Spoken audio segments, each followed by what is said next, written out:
It's lovely to see everyone coming in to this session. We're going to start in a minute or so. Just let everyone come in. If you'd like to put in the chat where you're from, if you're from the UK or from further afield. In the first session I had today, we had people from Peru and Saudi Arabia and Slovakia. It was incredible.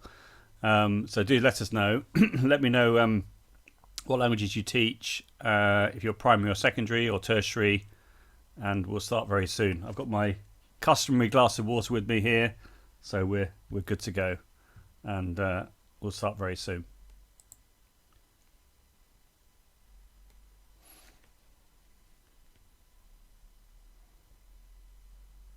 Hi Isabel, lovely to see you.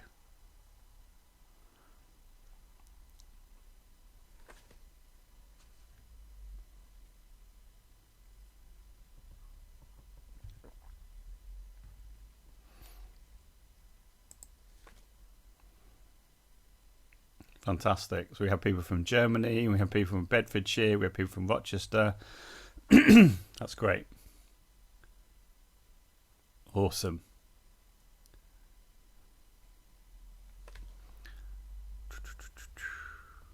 Okay, I think we'll make a start if that's okay. People are still coming in. Hi Pilar. Hi Joe. So I'm just going to share my screen, share sound, and let's make a start. Okay, let me put the the chat on the wrong on the other screen. If you have any questions during the presentation, feel free to put them in my in the chat box. That's fine. I've got my two screens here, so it means I can then monitor what we're all referring to in the session, and it'd be my absolute pleasure to answer any questions you might have. Excuse me. Right. So my name's Joe Dale. If you haven't seen me before, I'm a former languages teacher. I taught French for 13 years, 3 years at secondary school level and then 10 years at middle school level. I live on the Isle of Wight, and I have done for many, many years now, over 20 years. Hi Claire, lovely to see you as well from the sunny Isle of Wight, although it's pretty grey today. And for the last 11 years or so, I've been an independent languages consultant. I normally travel around the world running training on the use of how technology can enhance language learning, as well as across the curriculum. But of course, since the pandemic, I've been doing everything via webinar. Although that said, I've done a couple of face-to-face events, and I've got quite a few planned next year as well, which is going to be amazing. I'm going to share my whole presentation with you. If you want to have access to that, that's not a problem. My Twitter account is on the screen as well, and I've got over 32,000 followers. So if you want me to retweet anything for you, or you want to send me a direct message or anything like that, that's absolutely fine. Likewise, my email address is joedale@talk21.com. So the idea of this session, it's completely different from the session I did earlier.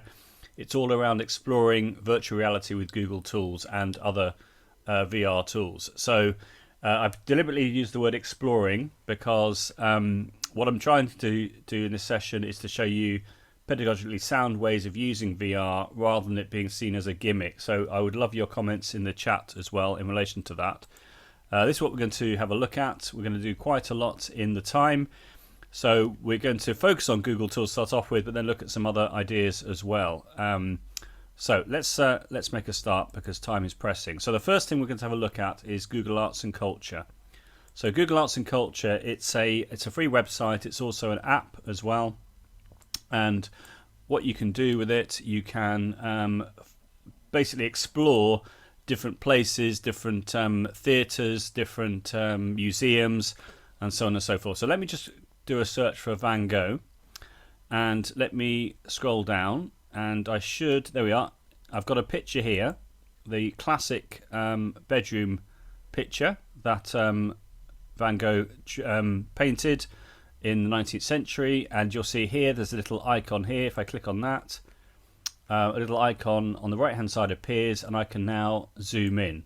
So if you're interested particularly around the culture of different places, then this is wonderful, because what it means you can do is you can sort of really zoom in and see, you know, the actual like paint strokes of this particular piece of work, and lots of other images in the same way. If I then come out again, you could also use this as a model for the students to draw their own picture and describe their own bedroom in the target language. You'll see as well at the bottom here it says view in Street View on view in augmented reality. To view in augmented reality you need to have the app to do that, but if I click on view in Street View, then it will allow me to actually go to the Art Institute of Chicago and see what the picture actually looks like in context. So you can see here I can now scroll around. I can have a bit of a wander around if I wanted to. I could click here like that, and I can have a look around at some other pictures, and I can have a bit of a wander around the museum. So in other words, this is a really, in my opinion, this is a really nice way in which you can learn about, let's say in this case, a bit of culture around Van Gogh's pictures, as well as obviously other artists, and you can explore this in virtual reality. If we go here, you'll see that there's the classic self-portrait. So that's the idea, and there's lots of other things you can explore, but because I'm low on time, I'm not going to go through all of those right now, but I would really encourage you to have a look at that and see what you think. Okay, this is also taken from Google Arts and Culture, and here what I've done is I've recorded my screen in Zoom to show how the augmented reality feature works. So if I play the video right now, you'll be able to see what it looks like, and then I can make some more comments in a moment. Here we go.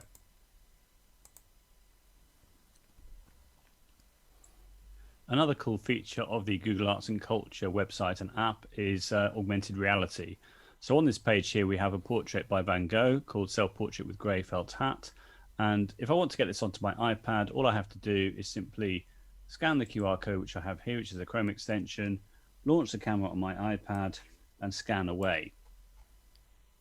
Okay, by doing that a little notification comes up. It opens up automatically onto my iPad, and now I can now do a new share and actually show you my iPad screen, which is what I'm going to do right now. So I click share like that. I now need to go into AirPlay, so I tap screen mirroring, I select the zoom option, and it will now produce a tick on the screen, and as you can now see, you can now see Van Gogh's picture. So if I now tap on the view in augmented reality button, bottom left there, you'll be able to see my screen, and I can now tap on the portrait at the bottom of my screen like that, and all of a sudden I have an augmented reality version of this painting like that. So if you were doing, for example, talking about visual description or colors or whatever it might be that you want to talk about, this is an augmented reality version of Van Gogh's famous painting. Amazing stuff. You can also take a picture as well. If you tap the white shutter button there, it takes a picture and saves it to your camera roll, and there we are. So there we are. So the idea behind that is to show you how you can use augmented reality using a mobile device as a way of bringing the content to life, and then you could do a simple activity such as visual description, but of course you could choose lots and lots of different portraits and do some interesting language work around them, and I'm sure that would be something that young people would find very engaging. Okay, another cool feature let's go on to the next one. The next thing I'm going to show you is Google Earth and different ways in which you can use Google Earth in the languages classroom. So the first thing we're going to do once we've launched Google Earth is I'm going to show you one of my favorite exercises, which is the I'm feeling lucky exercise. So you'll see at the moment on the left hand side there's a search box, and you can obviously put in an item here that you want to go to, which is fine. You can go to a particular place and explore it. But actually, if you click here on the dice icon, or the die icon, I should say, as it's singular, it's called I'm feeling lucky, and that means I'm literally going anywhere in the world. So I have no idea where I'm going. So it so happens that right now I'm going to Terminal Island in California. So I could then be asking the students, if I was doing this as a whole class activity, to tell me what they can see. So you can see that we're by the water. We can see that there's the Los Angeles World Cruise Center here. You've got San Pedro High School, and so on and so forth. So they could be describing what they can see in the target language as a whole class activity. I can then drop the little Google Street View man into the location, and then we can go to Street View level, and I can say, okay, so what can you see now? We can see a road, we can see some trees on the side, depending on the level of the of language that the class has. We can ask more precise questions around exactly what they can see or where they are. we can then go somewhere else. If I click on the I'm feeling lucky option, we're now going to a fjord. There we are. It makes me think of Monty Python. So we're going to a fjord now, and here we are. Okay, so again, I could ask the students to describe what we're seeing. So I have no idea where we're going in each one of these. Let's see what happens if I drop the street view. Can you see at the bottom it says no street view data is available? So here you'd have to describe the area without going into street view. Let's do one other option, which is this one. This one is an island in Taiwan. You may have the same issue around no street view. We'll see how we get on. In fact, that may be the case. Let's just try. But you get the idea. It's all about getting the students to talk about, we're going in, brilliant. Talk about what they can see. So it's good for culture. It could be a good way of practicing the sort of content you want for the photo card at GCSE level. So again, we can say, okay, so where are we? We can see a lighthouse. We are by the side of the sea, and so on and so forth. So that's the idea. That's a quick and easy idea. Now, another idea that we can look at is this one, which is the Voyager idea. Okay, so you click on Voyager, and it gives you a whole range of different journeys, if you like, that you can go on to. I'll just give you a flavour of some of these. Okay, so if I go up to the top again, and I click on Fragile Beauty, like that, you'll see that we're taking to here. So here you can see we're talking about rivers meandering in Bolivia to start off with, and you'll see that there are different numbers at the bottom here, and that means we can go from place to place. So someone, presumably from Google, has put together this journey whereby you can go from place to place, and you've got the different text here to describe that place, and you've also got a time lapse here to see how things are changing over time. So with all the interest with climate change, I think this could be very much on point about how useful this could be. So let's go somewhere else. As part of this story, we're now going to the changing coastlines in North Carolina. So you go here, you've got some other text there, as you can see. And let's go one other place. You're now going to the farmland in Russia. Okay, so that's lovely, but wouldn't it be cool if we could do this in the target language? Okay, and the answer is yes, you can. So what you can do is, if I go to the next slide, I've got this little link here, and I can now change the language of Google Earth into French, German, Spanish, etc. So if I click on the link here, this is called the Google Earth language hack, and I want the French one, I just click on the link here, and suddenly this is all now in French. So we'll wait for it to load up like this. Okay, so it's just coming up now. And then here, you'll notice if I click on the Voyager option, it's now called Explorateur, and this is all in French. So I could click on one of these, for example, like Les Animaux d'Afrique. Okay, and you can see now it's all in French. So now you could do some exercises, presumably for, say, A-level or GCSE. And these are not going to change. These are going to stay here, which is always important to know if you're going to do a worksheet, etc. around this. Any Greek? That's a good question. I'm not sure about Greek, but we can have a look. Let's have a look if there's any Greek.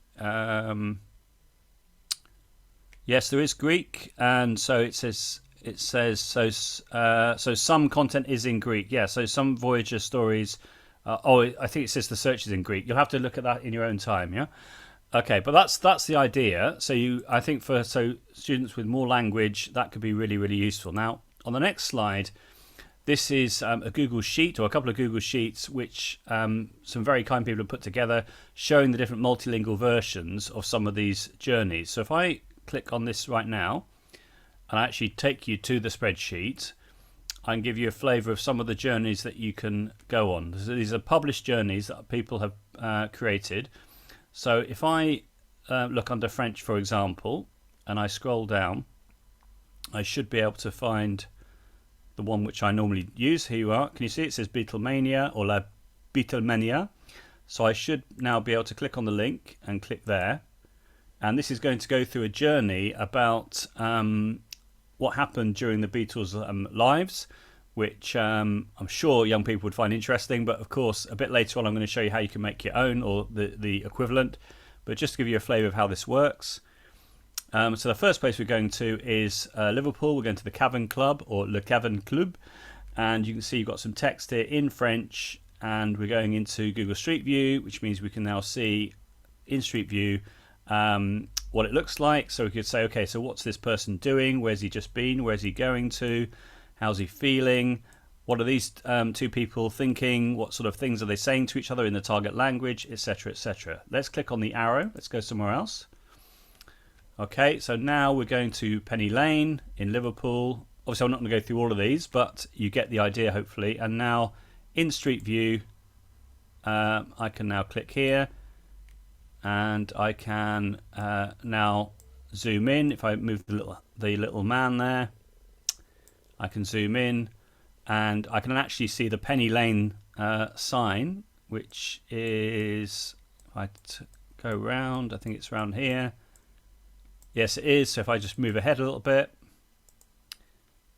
like this, there we are. And can you see? There it is, Penny Lane. So this is, I think, useful as a model, but then a bit later on when I talk about Google Earth projects, you'll be able to see how the students can make their own story. And then they could then record their screen using a tool like Flipgrid or Screencastify to then add some audio over the top. Okay, so let's carry on. Hopefully that's giving you a flavour of how that would work. And there's all these different languages here. It doesn't seem to have Greek, but it has a range of other languages that you can have a look at. Okay, let's carry on. Right, Google My Maps. This is another nice little tool that you can have a look at. So if I quickly go to the page, let's just close some of these windows while we're here. Okay, there we are. And I'm going to go to, so this is an example. If I just show you how it works. If I go to the first one, it shows you that this place called Saint-Carles-le-Guido, and you'll see as well that, in fact, let's click on preview, that'll be better. If I click on preview, there we are. If I click on Saint-Carles-le-Guido, you can see that you've got some text here. I've just written in gobbledygook there, but I'm going to show you how to do this in a second. Des Matignon, and then Mont Saint-Michel. So these are points which we used to go to when I was a French teacher. We would go to France on a French trip to Brittany, and we would go to these different places. So now what I'm going to do is show you how you can make this one live. So you just do a search for Google My Maps. Okay, like this. You need to be logged in with your Google account. And if I click here, get started, you can see I've done this once or twice before, but I just want to give you a flavour. I see Rita's asking about the link. I'm gonna share the whole link of the whole presentation with you at the end, so don't worry. Right, so let's start off with this one. I'm going to do a search for Saint-Carles-le-Guido, which is a really lovely place in France, which we used to go to.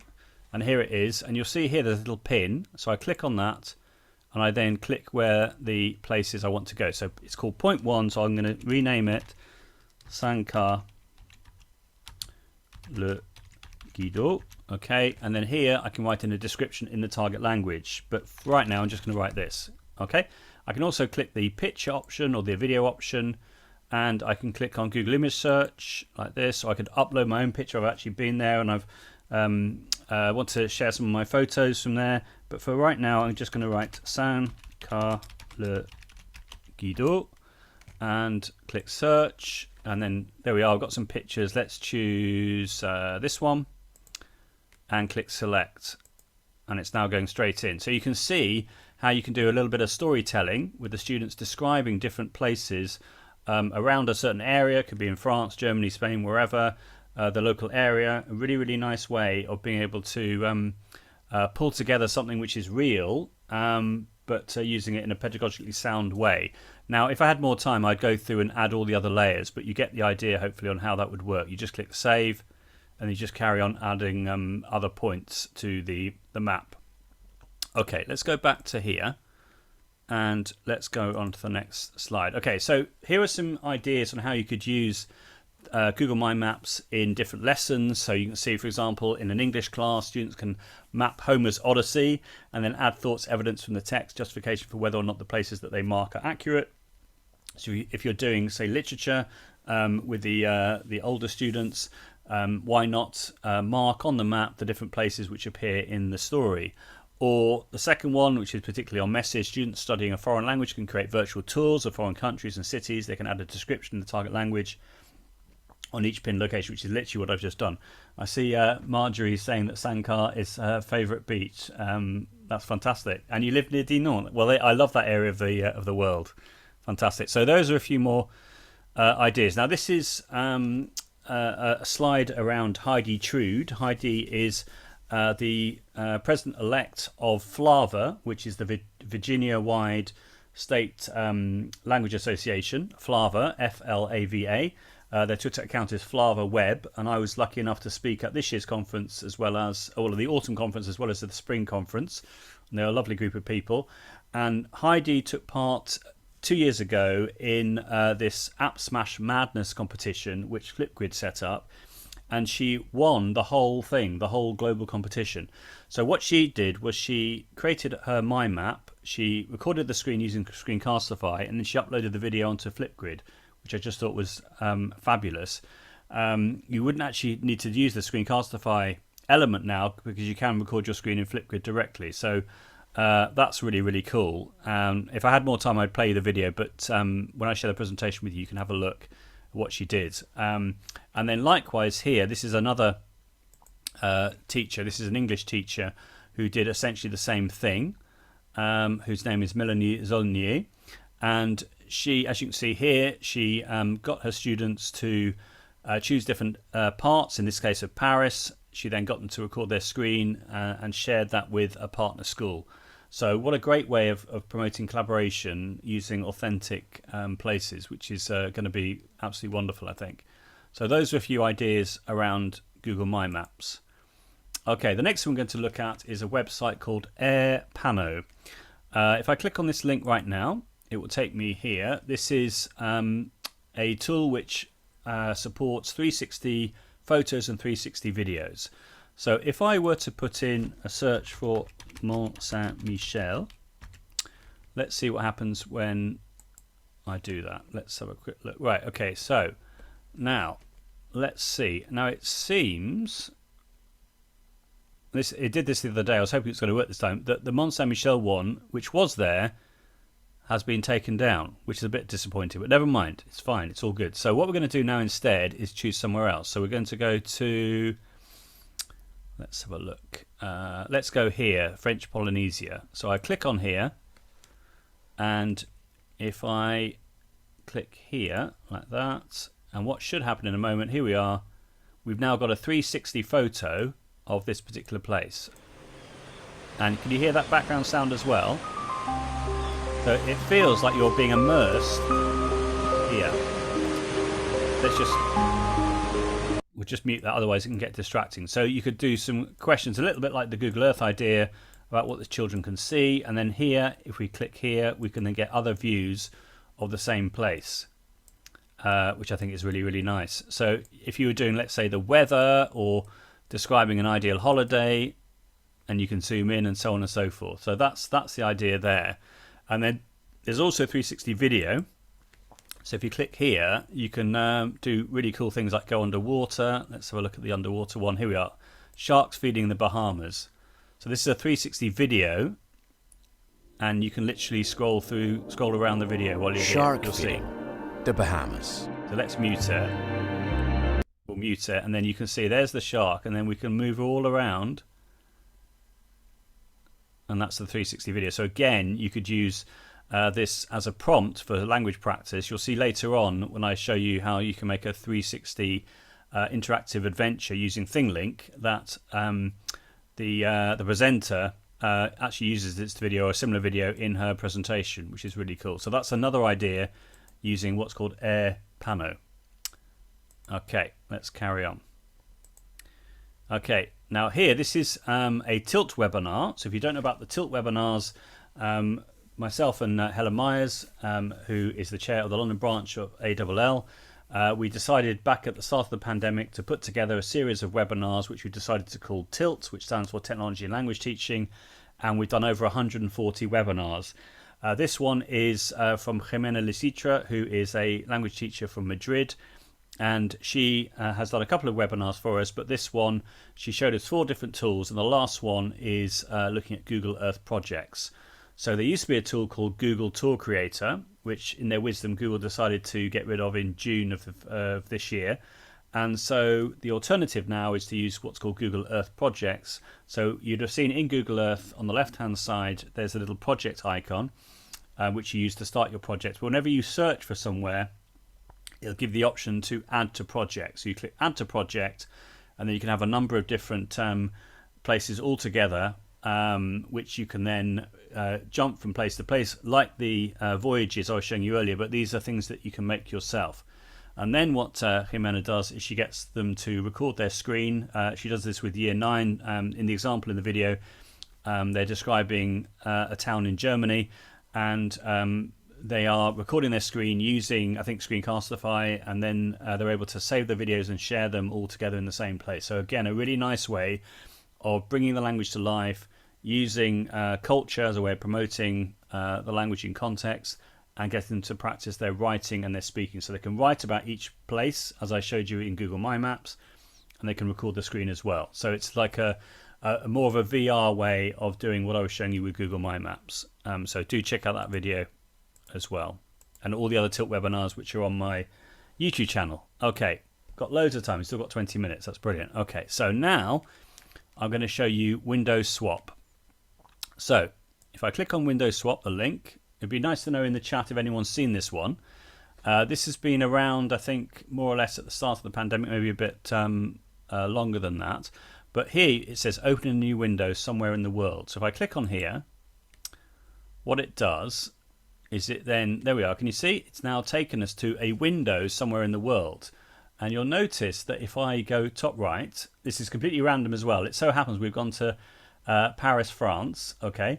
I had no idea that's where we were going to go. So again, you could then ask the students what they can see. So in this example, we can see a garden, we can see a bird cage, we can see an actual bird. So I think these are about 10-minute long videos that people have just submitted.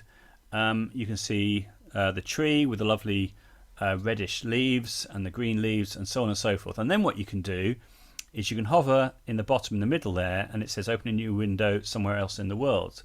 I see a few people have used this. So we've got Dora saying I've used it in my class, the students love it. And then we've got yes, I've seen it and it's great. Okay, so now we're going to Russia, so completely different. That the previous one was, felt very warm and inviting. This feels quite cold and grey in comparison. So let's go somewhere else quickly. So now we're going to, okay, so now we're in the Ukraine. And that looks as if we're in some sort of cage. I'm not exactly sure what it is, looking out onto a playground. So again, you could say what you can see. Are we in the city? Are we in the countryside? And so on and so forth. Let's just go somewhere else. So now we're in Germany. Okay, perfect. So you can't choose the place. That's a great question, Isabel. You can't choose the place. It's literally random, which I think is a good thing. I think that's something which I'm sure the students would find motivating. If you wanted to have it that you choose the places, you could create a Google Earth project and go from place to place that way. But the idea of this is it's supposed to be random. I'm going to show you some other examples where you can choose where you go. But I think let's stop there for that one. And this is not a 360 photo. I can't move a 360 video. I mean, I can't move around. It is what it is. But I think it's really cool. Let me just close some of these tabs as well while we're here. Okay, so the next VR idea is this one, which is called Drive and Listen. Now this one you can control where you're going. Laura, you wanted to go to the previous window. Can you clarify? Well, let me just go here again and then go here and then go to the previous slide. And then do you mean window swap? Is that the one that you mean? Oh, do you mean can you return to the previous window, as in if you've just been to Germany, can you then go back to, say, Russia or the Ukraine? No, you can't do that. I don't think you can do that. Let me just try again. But I don't think you can. Let's just try. So if we go, say, so now we're in Prague. If we go to the next one, there's no like back button or what have you. So I don't think you can. So it is what it is. Yeah. Right, this next one is called Drive and Listen. Now, this is pretty cool because you can choose where you're going. Okay, so if I, for example, at the moment we're obviously in Rome, I presume that is. But if I want to go somewhere else, if I want to go to, say, Johannesburg, I click on that, and all of a sudden, I'm going to be, there we are, I'm now in Johannesburg. Now you can hear there's music there. So what I can do is I can get rid of that music by clicking here. But the idea is that it's going to be playing the local radio, I presume in real time. I don't know exactly how they do this, but this video is obviously a recorded video. But you can have the music in real time. You can also have the street noise on and off. So the street noise is now on, and you can choose if you want the car speed to go very fast or very slow. That's a bit mad, isn't it? But anyway, and again, you can't pause it. It's just, it is what it is. So now we're in South Africa. Let's go to Istanbul. Okay, turn off street noise maybe. Okay, so again, you could ask the students to tell you what they can see. You can pause this. Let's go to Lisbon.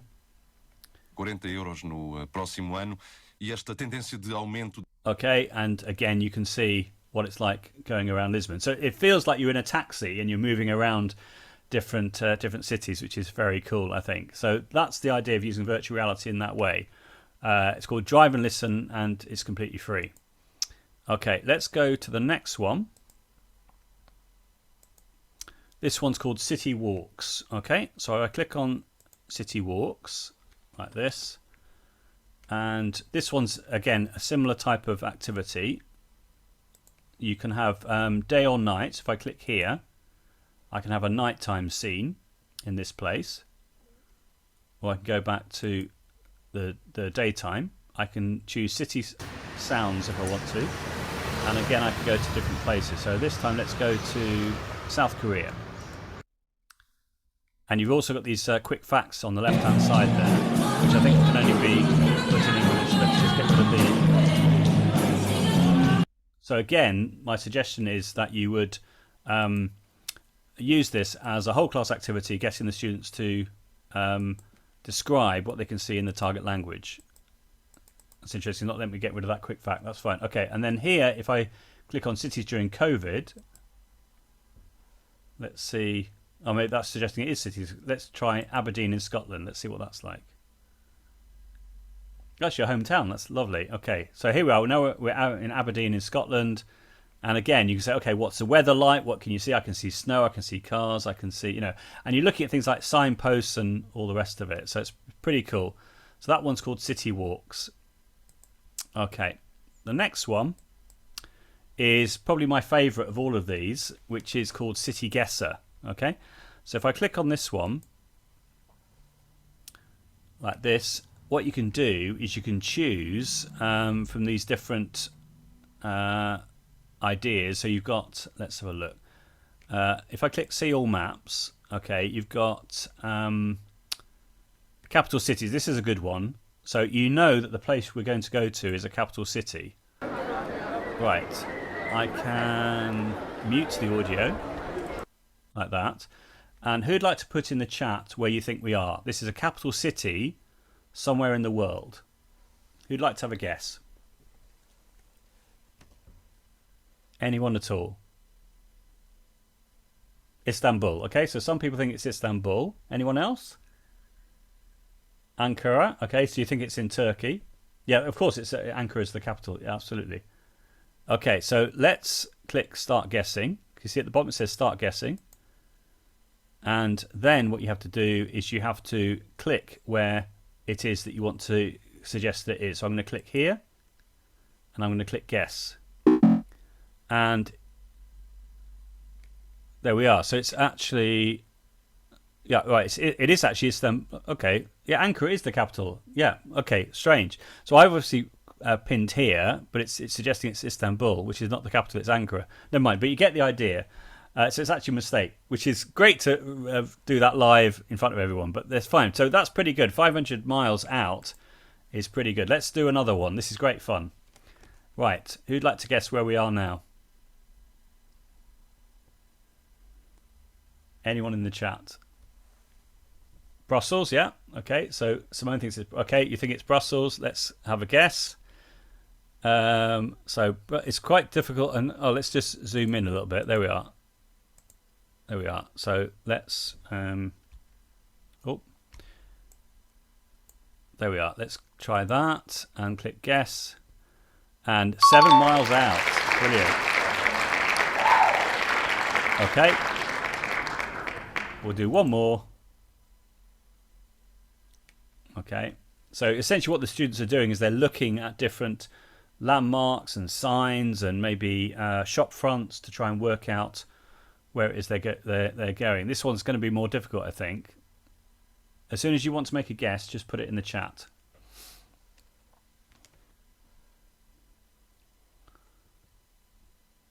Right, so we've got some language here, so that will give us a hint. And I don't know what the answer is. Right, so Simone thinks it's Moscow.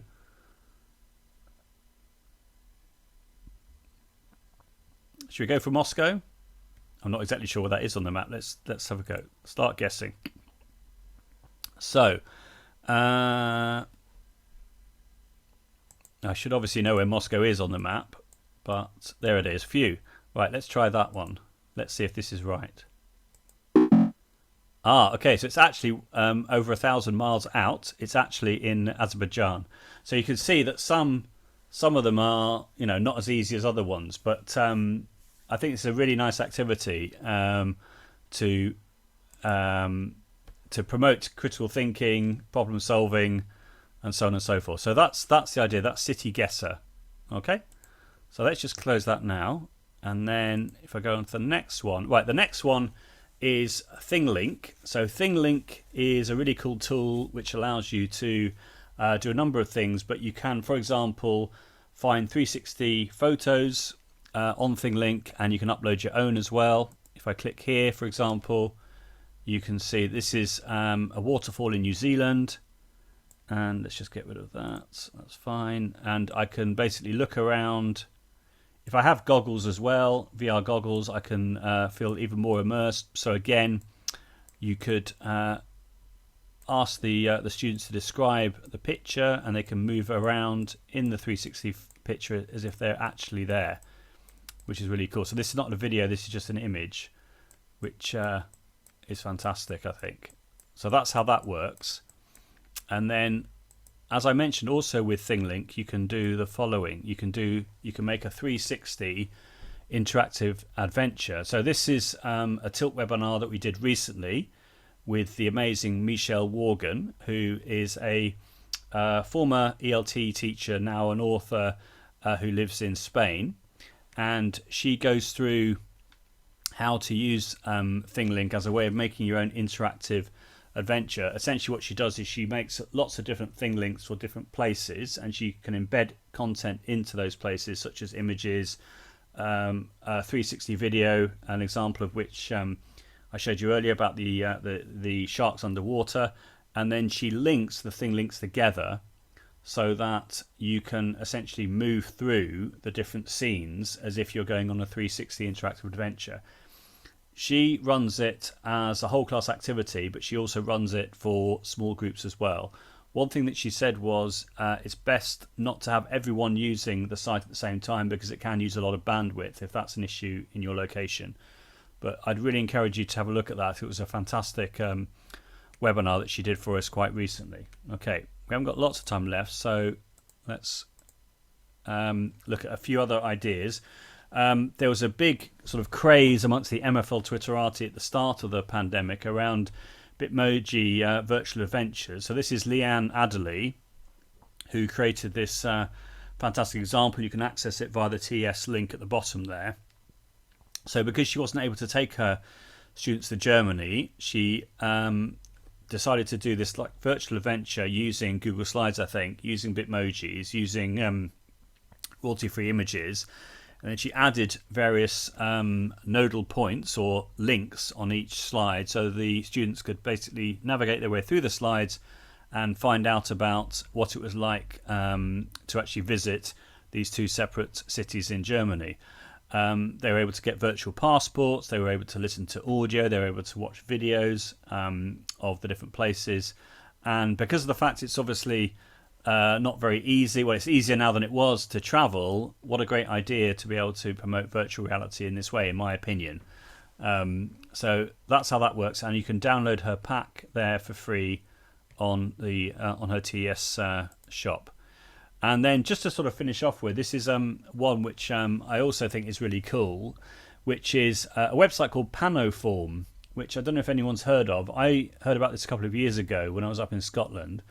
And what Pano Form allows you to do is you can download different grids, and you can draw onto the grids. You can like print them out and draw on them with pencils, etc. Or you can do it digitally, or you could use a tool such as Storyboard That, which is a free tool, or it's a freemium model which allows you to make cartoons, and you can then upload that image into Pano Form, and it then allows you to feel as if you're immersed within the picture. And if obviously it's your own hand-drawn picture, it feels like you're immersed in your own individual picture. So I'm suggesting here, I've actually made this by recording my screen and making it into an animated GIF. But what you could do is you could record your screen using, say, Screencastify or Flipgrid, and record a voiceover of, let's say, a dialogue while you're moving from place to place. And it's just a bit different from a classic like 2D static comic version. But that said, Storyboard That is fantastic, and I'd really encourage you to have a look at it. I'm actually doing a webinar on Monday. I'm sure you're going to be sick of webinars by the end of the language show. Of course, it's a brilliant event, but on Monday at 8 o'clock, if you check out on Twitter, you'll find the link. I'm hosting a webinar for free around Storyboard That, and we've got a couple of educators from the States who are going to be talking about how it can be used, particularly in languages. So I'd really encourage you to come along to that one as well. And I think, got a couple more slides. So this one is a Padlet which Esmeralda Salgado has put together, who's the head of languages at King's Ely School in Cambridgeshire. And it's a real treasure trove of ideas around IT. And it has, as you can see, some ideas around Bitmoji virtual classrooms. So you can just have a look at those different examples there. Use them as they are, or copy the ideas and make your own in your own context. So that's another little tip for you to have a look at. And just a thought, if you found this interesting and you'd like to get some more support from me from anywhere in the world, I don't mind what time it is, the middle of the night or whenever, that's absolutely fine.